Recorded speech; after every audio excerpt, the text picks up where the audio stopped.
Друзья, всем привет! Сегодня хочу поделиться впечатлениями после просмотренного видео на канале Comedy Club, где появился наш друг Иманбек.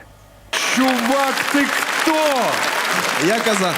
Я хочу рассказать вам, друзья, вкратце, как это было, рассказать про реакцию публики, которую мы могли наблюдать. Это очень забавное зрелище. И, кстати, ссылку на оригинальное видео я оставлю в описании, поэтому вы сможете после просмотра этого видео перейти туда посмотреть. Ну и, конечно, если вы уже видели это видео, то обязательно пишите в комментариях, согласны ли вы со мной или нет. Работал железнодорожником, потом раз и Грэмми. Как так случилось? Что это случилось? Что с тобой произошло? Конечно, больше всего меня поразило, в каком шоке находились ведущие, когда разговаривали с Иманбеком, когда узнали о том, что он всего 3 года занимается музыкой, о том, что он работал железнодорожником, и о том, что у него миллиарды просмотров, что он ждет Грэмми в Москве. Это, конечно, очень забавно было наблюдать. А еще мне понравилась реакция зала, когда включили песню Иманбека, и они наконец-то поняли, кто написал вот этот вот мировой хит, который собрал миллиарды просмотров на YouTube, огромное количество прослушиваний на Spotify.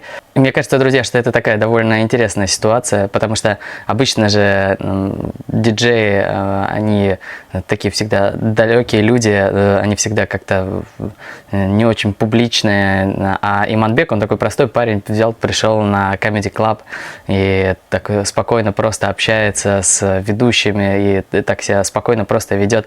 Кстати, ведущие тоже заметили, что он очень скромный, простой, хороший парень, сказали ему не меняться, хотя Иманбек и сказал, что это вопрос времени, но я думаю, что он снова поскромничал. Еще мне понравилось, как он сказал о своей мечте, у него спросили: Иманбек, а какая у вас может быть мечта после того, как вы уже получили Грэмми, что можно еще мечтать?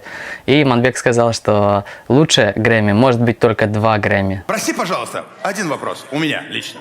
Да, слушай. А у тебя вообще есть мечта? Я хочу получить золотой граммофон. Лучше Грэмми может быть только 2 Грэмми. О, Да. Еще была классная шутка про кумыс. Что-что? Кумыс пьем просто. Вы пьете кумыс? Казахи, ну да. Да мне тоже из Башкортостана передают кумыс все время, но ничего лучше, чем «все будет офигенно». Я не написал. А я пью кефир. Я вообще нифига не написал. Кстати, друзья, эту передачу уже посмотрели 2 миллиона человек, поэтому я бы вам тоже рекомендовал ее к просмотру.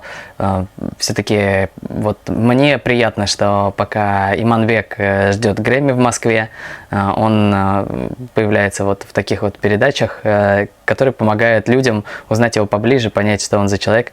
И это очень интересно, друзья, и это прекрасный пример для всей молодежи, которые наверняка увидят передачу вот эту вот на Comedy Club и посмотрят, что такой вот простой парень Иманбек достиг своей мечты всего за каких-то 3 года. Тебе 20 лет, ты работал железнодорожником, ты 3 года назад начал заниматься музыкой, ты получил Грэмми.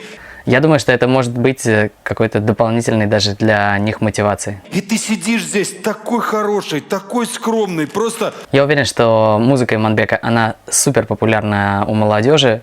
Я думаю, что сейчас огромная очередь из суперзвезд стоят к Иманбеку, и каждая песня, которую он сейчас будет выпускать, будет сразу автоматически становиться хитом.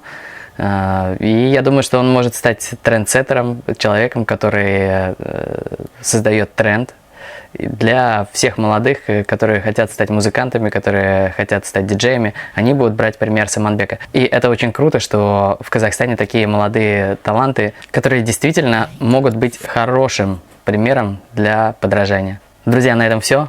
Всем пока. Твоим родителям аплодисменты. Аплодисменты. Спасибо. родителям Спасибо этого большое. парня. Браво.